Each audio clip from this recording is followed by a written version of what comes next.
पंच पर्व की शुभकामना देते हुए सर्वप्रथम आज चर्चा का विषय है कि दीपावली मुख्य रूप से, और दीपावली बोलने से ही दीप उत्सव यानी दीपों की माला मानस पटल पर अंकित हो जाता है। वो पिक्चराइज होने लगता है कि किस प्रकार दीप और प्रकाश, पटाखे, ये सारी बातें।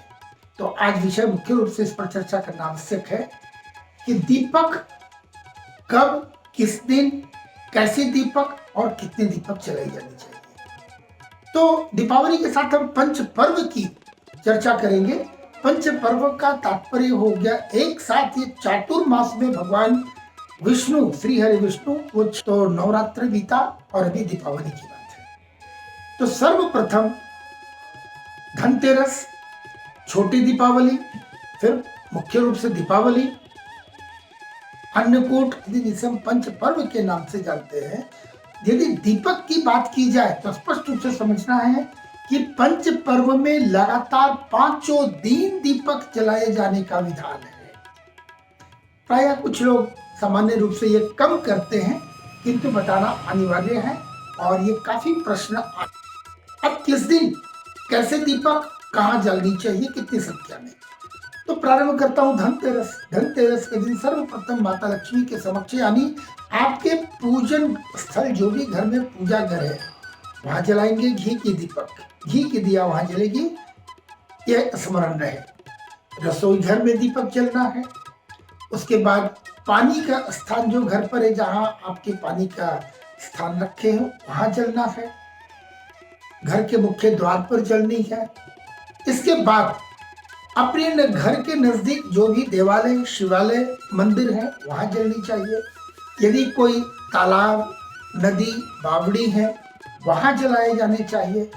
बट वृक्ष और पीपल के वृक्ष के समक्ष भी ये दीपक जलना चाहिए।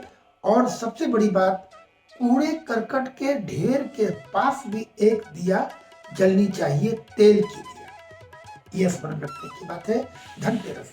छोटी दीपावली में कम से कम 14 दिए जलाए जा सकते हैं, जलाया जाना उचित होता है।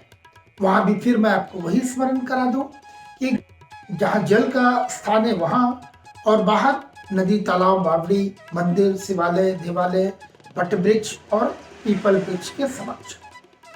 दीपावली की बात कहने क्या है। जिस दिन मुख्य दीपावली है, तो दीपावली के दिन तो पूर्ण रूप से तो दीप माला प्रकाश उत्सव का नाम ही है। जितनी ज्यादा संख्या में दीपक जलाए, यहाँ गणना की बात, गिनती की बात इसलिए नहीं है क्योंकि माता लक्ष्मी को प्रकाश और स्वच्छ, मुख्य रूप से ये 2 चीज बहुत प्रिय है। तो खूब सफाई करें और खूब मात्रा में दीपक जलाएं अपनी सामर्थ्य और सुविधा के अनुसार। किंतु मुख्य रूप से प्लीज आप अपनी सुविधा, लेकिन आप दिया हो तो बहुत अच्छा। इन चारों दिशाओं से माता लक्ष्मी की, कुबेर जी महाराज, भगवान धन्वंतरी, ये सबों की कृपा हमारे घर पे बरसती रहे। मुख्य द्वार पे कम से कम 5 दिए लगे जाने चाहिए। छत पे दिए लगाएंगे, वारंडा में, आंगन में, इस तरीके से बालकोनी में यहाँ जलाएंगे। आपके गैरेज में भी जलनी चाहिए। स्नानागार में यानी बाथरूम में भी दीपक जलाने का विधान है। स्टोर रूम में जलाएंगे। रसोई और पानी का स्थान तो है ही। अब घर के बाहर आते हैं तो मंदिर, देवालय, शिवालय के साथ ही वट वृक्ष और पीपल के समक्ष भी दीपक जलाने हैं। और इस बात का ख्याल रखें।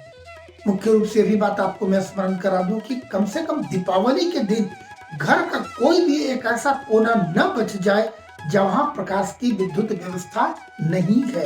यानी घर के कोने कोने में प्रकाश होना चाहिए, चाहे एक ही दीपक क्यों न हो उस कोने पे, पर कहीं भी अंधेरा बिल्कुल न हो। इस बात का मुख्य रूप से ख्याल रखना है। तो जितनी ज्यादा संख्या में दीपक जलाएं। इसके बाद आता हूं बाकी जो 3 हमारे पर्व बच गए, भाई दूज, गोवर्धन, ये 2 बच गए।